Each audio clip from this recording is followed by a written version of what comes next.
to Greenland. Okay, let me ask you about Iran. Your administration has had conversations with Iran. Is the goal of these talks limiting Iran's nuclear program or total dismantlement? Total dismantlement. That's all you'll accept? That's all I'd accept. Okay. Now, there's a new theory going out there that Iran would be allowed to have civilian, meaning to make electricity but I say, you know, they have so much oil, what do they need it for? But, you know, I've seen it with other states where they're looking to do something and they have a lot of oil. Iran has tremendous energy. You know, I put sanctions, if you know that. I put pretty strong sanctions on 2 days ago on the oil. The sad part is that if Biden didn't get involved, if we had a competent president, you would have never had the attack on Israel. October 7th would have never taken place. Hamas would have had no money because Iran was broke. And now, in a period of 4 years during the Biden administration, they became very rich. They have over $300 billion cash in the bank.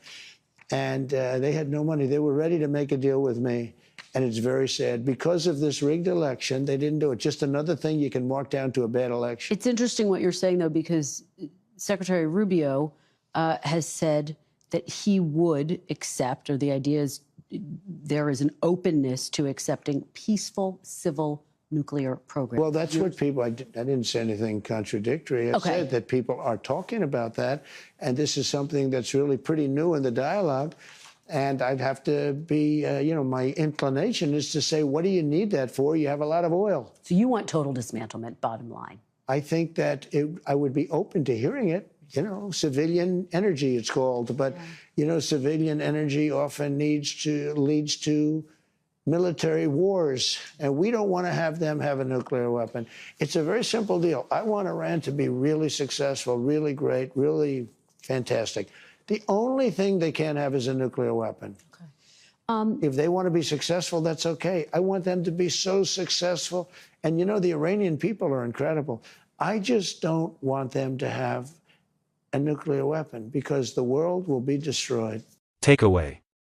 Trump's primary objective is the complete dismantlement of Iran's nuclear program, viewing any civilian nuclear energy program with suspicion due to potential military applications.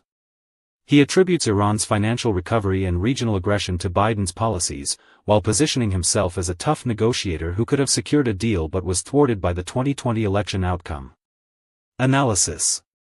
Trump's stance on Iran's nuclear program is uncompromising, emphasizing total dismantlement over any compromise, such as allowing civilian nuclear energy. His skepticism about civilian programs reflects a broader concern about nuclear proliferation, particularly given Iran's history of regional influence through proxies like Hamas.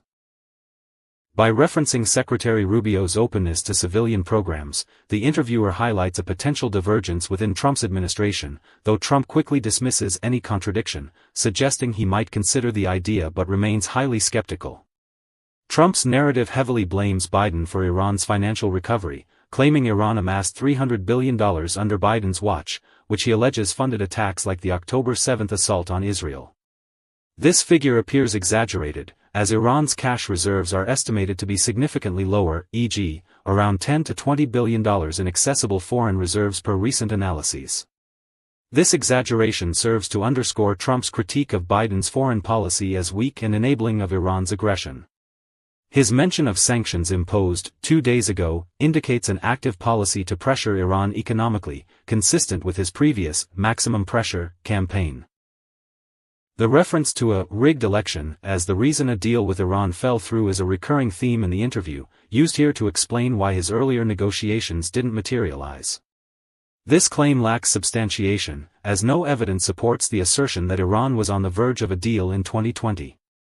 Trump's rhetoric about wanting Iran to be successful and praising the Iranian people is a diplomatic gesture, but it is overshadowed by his hardline stance against nuclear capabilities, which he frames as a global existential threat.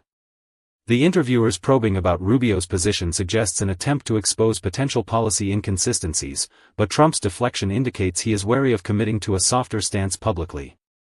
His focus on oil as an alternative to nuclear energy oversimplifies Iran's energy needs and ignores the strategic and prestige factors driving Iran's nuclear ambitions. Overall, this segment reveals Trump's preference for a confrontational approach to Iran, rooted in economic sanctions and a non-negotiable demand for nuclear dismantlement. Summary. In this segment, Trump articulates a hardline policy demanding the total dismantlement of Iran's nuclear program, rejecting civilian nuclear energy due to risks of military use. He criticizes Biden for allowing Iran to amass wealth, which he claims funded regional conflicts like the October 7 attack on Israel. Trump asserts that Iran was ready to negotiate with him before the 2020 election, which he claims was rigged, preventing a deal. While acknowledging discussions about civilian nuclear programs within his administration, e.g., by Secretary Rubio, Trump remains skeptical, citing Iran's oil reserves as sufficient for energy needs. He emphasizes recent sanctions on Iran's oil and expresses a desire for Iran's success, provided it abandons nuclear ambitions, which he views as a global threat. Conclusion. Trump's approach to Iran's nuclear program is characterized by a rigid demand for complete dismantlement, reflecting his broader foreign policy of maximum pressure through sanctions and economic leverage. His skepticism of civilian nuclear programs underscores a deep distrust of Iran's intentions, prioritizing global security over diplomatic concessions. While he hints at openness to alternative views within his administration, his public stance remains uncompromising, potentially limiting negotiation flexibility.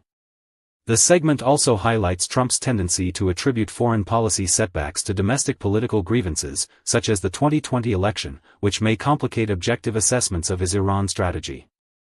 Moving forward, the success of his policy will depend on whether sanctions can force Iran to the table and how he navigates internal and international pressures for a more nuanced approach.